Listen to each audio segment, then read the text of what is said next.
ह्या सुट्टीत MSCIT मध्ये अनुभवा AI/ML च्या रंजक दुनियेचा सफर।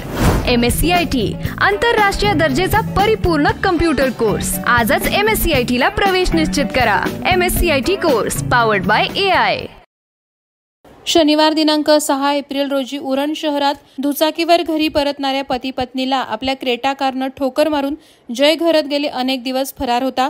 या अपघातात बराल पती पत्नीचा दुर्दैवी मृत्यू झाला होता, तर त्यांची चिमुरडी गंभीर जखमी झाली असून तिच्यावर रुग्णालयात उपचार सुरू आहेत। उरणचं हे बहुचर्चित प्रकरण उरण पोलिसांच्या संदिग्ध धोरणामुळे जास्त गाजलं।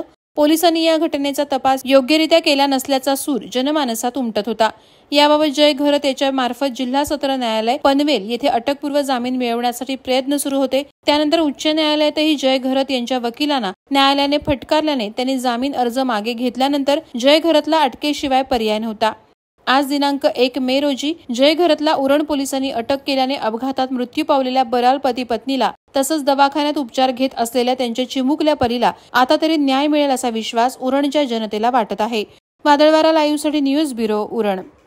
नवी मुंबई व रायगड जिल्ह्यातील ताज्या बातम्या आणि घडामोडींसाठी सबस्क्राईब करा वादळवारा लाईव्ह चॅनल आणि दाबा बेल आयकॉन।